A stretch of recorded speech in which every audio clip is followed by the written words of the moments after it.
Hello students, welcome to Gyanjyoti coaching centre. Gyanjyoti coaching সেন্টারের পক্ষ থেকে তোমাদের সকলকে জানাই আরো একবার স্বাগত।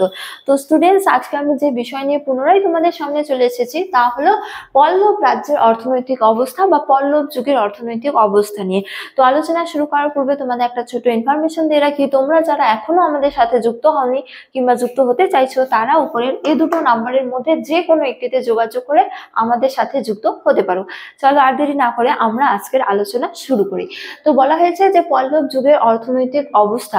তো এই ক্ষেত্রে বলা যায় যে বিভিন্ন লিপি বা বিভিন্ন সাক্ষ্য থেকে আমরা পল্লব যুগের অর্থনৈতিক অবস্থা সম্পর্কে জানতে পারি।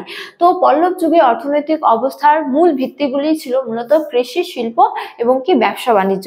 তবে পল্লব যুগের অর্থনৈতিক অবস্থার একেবারে প্রধান এবং অন্যতম ভিত্তি ছিল কৃষিকাজ। তো বলা যায় যে কৃষি সম্পর্কে বলা যায় যে এই সময় সাম্রাজ্যের সমস্ত জমিগুলির মালিকানা ছিল রাজা এবং বিভিন্ন ব্যক্তি বা গ্রাম বা নগর গোষ্ঠীর কিন্তু স্বাধীন জমিও থাকতো, কিন্তু রাজা ছিল সমস্ত জমির মালিকানা। তবে বিভিন্ন মানুষ চাইলে কিন্তু তারা এই জমিগুলির বন্ধক দিতে পারতো।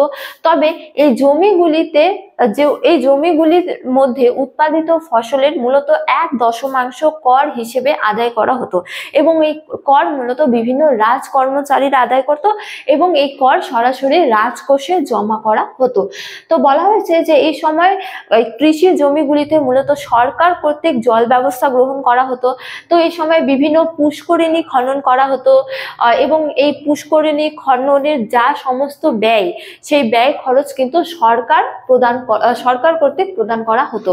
তো এই পুষ্করিণী বা কূপ থেকে সরাসরি খাল কেটে জমিগুলিতে জলসেচের ব্যবস্থা করা হতো।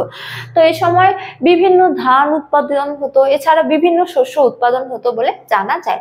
তারপরে বলা হয়েছে যে শিল্প। তো এইসব বলা যায় যে এই সময় কৃষির পাশাপাশি একাধিক শিল্প গড়ে উঠেছিল, যার মধ্যে অন্যতম হলো লৌহকার এবং চর্মকার। তো এছাড়াও বলা যায় যে এই সময় হচ্ছে যে আপন পট্টকার বা বস্ত্র ব্যবসায়ী, এছাড়া রজ্জু প্রতিহার বা নর্তক বা জাদুঘর, তারপরে মুখ ধারক বা হচ্ছে যে মুখোশধারী, একাধিক পেশা বা একাধিক শিল্প মানুষেরা রপ্ত করেছিল বলে জানা যায়। তারপরে রয়েছে ব্যবসা বাণিজ্য। তো পল্লব যুগে দক্ষিণ ভারতে এক সুবৃদ্ধি ব্যবসা বাণিজ্য কিন্তু পরিলক্ষিত হয়। যেমন বলা যায় যে এই সময় পল্লবরা বা বলা যায় যে দক্ষিণ ভারতের সঙ্গে সরাসরি দক্ষিণ পূর্ব এশিয়ার ব্যবসা বাণিজ্য হতো বলে জানা যায়। তো এই সময় পল্লবরা বা বিশেষ করে দক্ষিণ ভারত মূলত জাভা, তারপরে চীন, সুমাত্রা এবং বিশেষত শ্রীলঙ্কার সাথে ব্যবসা করতো বলে জানা যায়। তবে এই সময় যে সমস্ত জিনিসপত্র রপ্তানি করা হতো তার মধ্যে উল্লেখযোগ্যই ছিল মূল্যবান পাথর, তারপরে মশলা, এছাড়া কি ঔষধি গাছ ইত্যাদি। তো স্টুডেন্টস, এই ছিল আজকের আমার পল্লব যুগের অর্থনৈতিক অবস্থা সম্পর্কে তোমাদের একটি ছোট্ট আলোচনা। তো তোমাদের ভিডিওটি ভালো লাগলে অবশ্যই ভিডিওটি লাইক করে বন্ধুদের সঙ্গে শেয়ার করো এবং আমাকে অবশ্যই কমেন্ট করে জানিও তোমাদের ভিডিওটি কেমন লেগেছে। তোমাদের সাথে দেখা হবে অন্য এক ভিডিওতে অন্য এক টপিক নিয়ে। ততক্ষণ ভালো থাকো, সুস্থ থাকো। Thank you.